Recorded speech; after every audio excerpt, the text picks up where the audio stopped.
Hey Sebbies, today I am going to be answering a couple of questions that I got from a couple of you guys, a couple of Sebbies. So let's get to it. Sebbies is here. Welcome to my channel.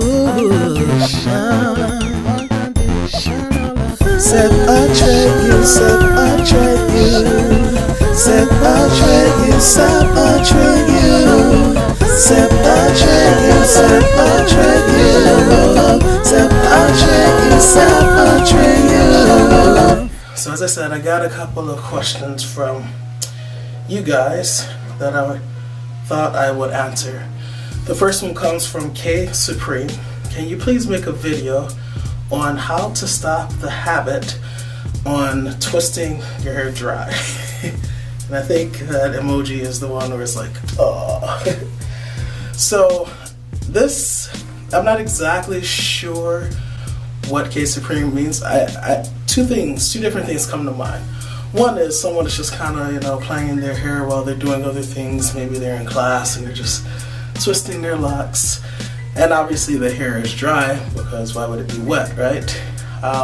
The other thing that comes to mind is that a person is actually doing a retwist on dry hair. So instead of, coming at you guys and telling you have to do this, you shouldn't do this, I'm just going to explain the reasoning behind why it's probably not the best idea. When your hair is wet, it's more flexible, it's more malleable, and therefore less prone to breakage. So this is why people make a big deal about twisting your hair, retwisting your hair while it's dry. When it's dry, right, it becomes more brittle and therefore more prone to breakage. And so just think about that the next time you have your hands in your head and you're just kind of like messing around, twisting on your locks. That added tension, by the way, it may not feel like a lot, but if you look at it over time, your scalp is being tugged on, those hairs are being tugged on, pretty consistently, pretty continually, and that can have a net effect of maybe doing some damage to your follicles. So something that you can do to not do that is do like I do. Today I let my locks out for this video, but to wear a tam, put some sort of head covering over your locks so that you can't even really access them. To access them would mean you having to take the tam off, and nobody wants to go through all that. And if it really is a habit, you might find yourself doing that, and then as soon as you touch your tam, you're like, oh yeah. So that's just one thing that I can think of. If it's actually someone retwisting dry locks, maybe your reason for doing that is just that you don't want to have to deal with the wet, sopping mess that is your hair after you shampoo them, right? And so you prefer to just retwist them while they're dry. Something that I've done is I have actually washed my hair 2 or 3 days before, let it dry. I think I utilize this in the winter time because it usually takes longer for my hair to dry, my locks to dry. So I washed it in advance, and then 2 or 3 days later I will use my spray bottle, which I have water in, distilled water, and a few drops of an essential oil, I think it's peppermint oil. And then I just spray my roots, and then I separate if I need to and twist it that way.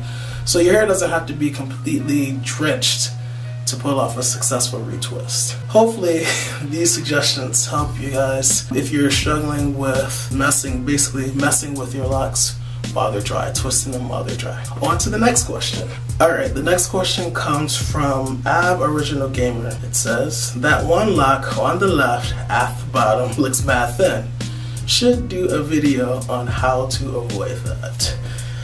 And it's so funny when I think about social media and even with texting, how you can read things like a wrong way, and I feel like this one is like one that could be taken incorrectly if you don't have the right temperament.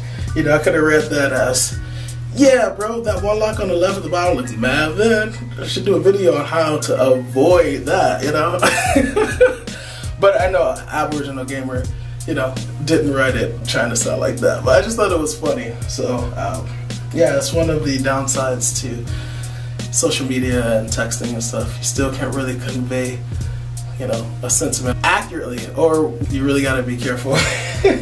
And for me, I just try to have more patience, and I try to, if I do read it like that initially, I try to see if it can be read in other ways as to avoid that from getting unnecessarily offended.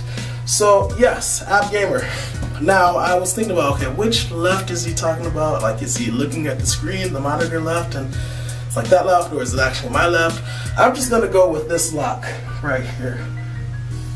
Actually, no, this lock right here. And I'm looking in the mirror, and I'm looking in the viewfinder in the mirror, and I'm getting confused. But yeah, I'm gonna go with this one right here because it is thin at certain points, right? Can you guys see that? Yeah, this is a thin lock. So first, let me start out by saying that there's a difference between thin locks and thinning locks. I have a video where I spoke all about that. Check that out up there. Okay, so there are many people that have micro locks, that have small locks, that have sister locks, and their locks are fine. Those locks are in no danger of falling out. So for you to just have a thin lock, an inherently thin lock, there's nothing necessarily wrong with that.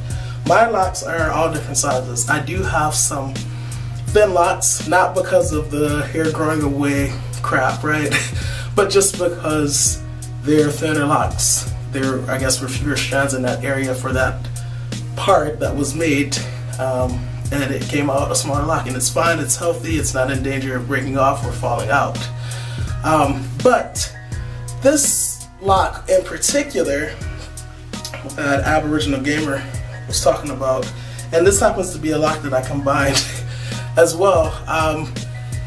It's thin because my hair grows away from my locks, especially in the front, like perimeter part, and I did not know what was going on as it was happening.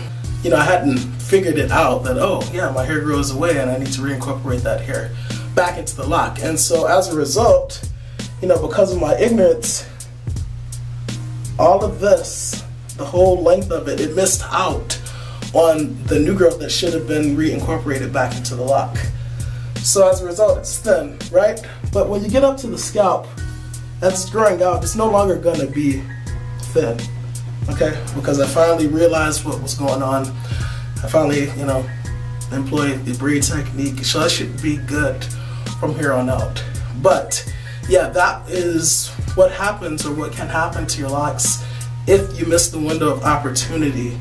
And when I say window of opportunity, I mean that point where you should be reincorporating that hair back into the lock. It's going to be thinner than it would otherwise because that hair isn't where it should be, right? And that goes back to why I, you know, did my beard locks, added the beard hair. Like this one in particular, where it's a little bulgier, it's significantly thinner than the rest of the lock. If that beard hair wasn't there, it'd be thinner. And why? Because that was a point in time when I wasn't retwisting, I wasn't putting that hair back into the lock, and as a result, I missed the window of opportunity, and there was less hair there, and so it thinned out, or it grew out thinner, right? Because the hair wasn't there. So to compensate for that, that's when I used the beard hair and reinforced it, and now it's fine.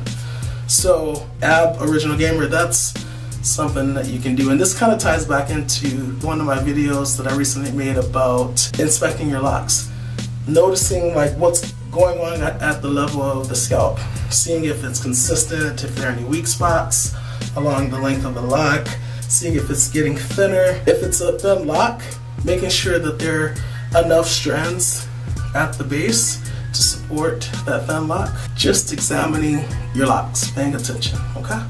So hopefully this answers your questions. As always, please learn to love unconditionally, because loving with conditions conditions the heart to not really love at all. Sebbies is out.